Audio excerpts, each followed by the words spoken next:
The night the hospital room went silent, the world did too. Marcus felt the quiet before he understood it.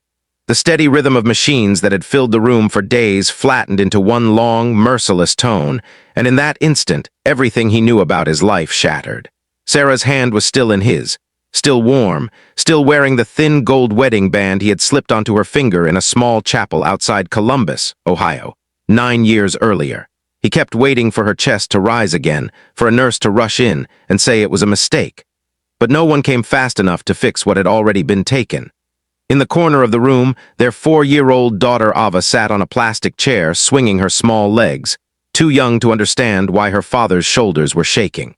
She held a stuffed rabbit her mother had packed in the hospital bag, its white fur already worn from too much love. Marcus looked at her and felt something close to terror. What if this happened to you? What if the person who held your world together disappeared in a single breath, and a pair of innocent eyes turned to you for everything? Would you know how to carry that weight? At Sarah's funeral, the Ohio sky hung low and gray, as if even the clouds refused to move on. Family members offered casseroles and sympathy in equal measure, their words blending into a blur Marcus barely heard. He stood beside the small casket, Ava's tiny hand wrapped tightly around his index finger. She asked when Mommy was coming home. He swallowed against the fire in his throat and told her Mommy was with Jesus now, watching over them. He didn't know if he believed it in that moment, but he needed her too. That night, after the last car left the driveway and the house felt too big for 2 people, Marcus knelt beside Ava's bed. Her cheeks were damp with quiet tears, and she asked him to sing the song her mother used to sing. Marcus couldn't carry a tune to save his life, but he sang anyway, voice cracking, heart breaking open in the dark. When she finally fell asleep, he stayed there on the floor long after, staring at the ceiling, whispering a promise to the silence. He told Sarah he would be both mother and father. He would braid hair, pack lunches, read bedtime stories, and somehow fill a space that felt impossible to fill. The first months were chaos disguised as routine. Marcus worked as a mechanic at a repair shop outside town, his hands more familiar with engines than with tiny hair ties and glittery backpacks. Every morning became a race against the clock. He burned pancakes, mismatched Ava's socks, and sent her to preschool with uneven pigtails that leaned like crooked towers. Other mothers gave polite smiles at drop-off, their eyes soft with pity. Marcus felt their glances like small cuts, reminders of what he lacked. At night, exhaustion settled into his bones. He would wash dishes with one hand while checking Ava's homework with the other. He learned to sew loose buttons and disinfect scraped knees. He memorized the names of her favorite cartoons and the exact way she liked her grilled cheese, golden but not too crispy. Sometimes, after she fell asleep, he would sit at the kitchen table staring at Sarah's empty chair, wondering if he was failing in ways he couldn't even see. If you were in his place, would you ever feel enough? Would love alone be sufficient when grief kept knocking at the door? Ava changed too. The bright, talkative little girl grew quieter. She began drawing pictures of their family with a large space between her and her father, filling it with wings and halos. One evening, Marcus found her sitting in Sarah's old closet, wrapped in one of her dresses, breathing in the fading scent of perfume. He wanted to break down, to admit he missed that scent just as fiercely. Instead, he sat beside her and held her close, both of them clinging to fabric as if it could anchor them. Winter came hard that year. Snow piled against the small blue house they had bought together, and heating bills climbed higher than Marcus's paycheck seemed to allow. He picked up extra shifts at the shop, coming home with grease under his nails and fatigue etched across his face. Ava would run to him anyway, launching herself into his arms as if he were the safest place in the world. In those moments, something inside him steadied. He might not be perfect, but he was hers. Slowly, awkwardly, he began to grow into the role he had promised to fill. He watched online tutorials on how to braid hair and practiced on a mop before attempting it on Ava.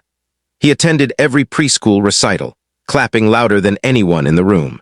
When she fell sick with a fever one night, he stayed awake until dawn, pressing cool cloths to her forehead, whispering prayers he hadn't prayed since he was a child.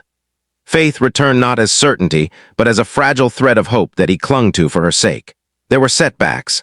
On Mother's Day, Ava came home from school with a handmade card decorated with pink hearts. She stood frozen in the kitchen, unsure what to do with it. Marcus felt his chest tighten, but he knelt in front of her and told her they could celebrate Mommy by planting flowers in the yard. They dug into the earth together, their hands cold and muddy, and placed small white lilies into the ground. Ava smiled for the first time in weeks, a smile that carried both sadness and light. As the years moved forward, grief shifted shape. It no longer roared, it whispered. Ava grew taller, her laughter returning in bursts that surprised them both. Marcus learned to listen more than he spoke. He learned that being both mother and father didn't mean replacing Sarah. It meant honoring her by loving their daughter fiercely and without reservation. On Ava's first day of middle school, Marcus stood in the driveway watching her adjust her backpack straps. Her hair, braided neatly by his steady hands, shone in the morning sun. She turned back before getting into the bus and ran toward him, wrapping her arms around his waist. He felt how much she had grown and how much she still needed him. In that embrace, he realized the promise he had whispered in a hospital room years ago had not been about perfection. It had been about presence. Late one evening, long after Ava had gone to bed, Marcus found an old photograph tucked inside a drawer. It showed Sarah holding newborn Ava in the hospital, both of them glowing with a joy untouched by loss. He traced their faces with his thumb and felt tears slide freely down his cheeks.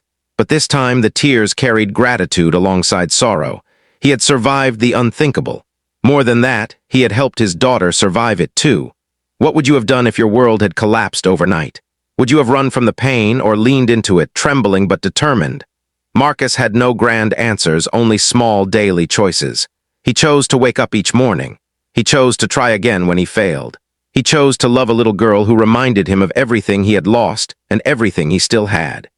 Years later, as Ava prepared to leave for college in Chicago, she stood in the doorway of that same blue house and looked at her father with eyes that held strength and softness all at once. She told him she hoped one day she could love someone the way he had loved her. In that moment, Marcus understood that he had not just been both mother and father. He had been a steady light in her darkest hours. Before this story ends, take a moment and tell me in the comments. If you were in Marcus's place, would you have found the courage to make the same promise?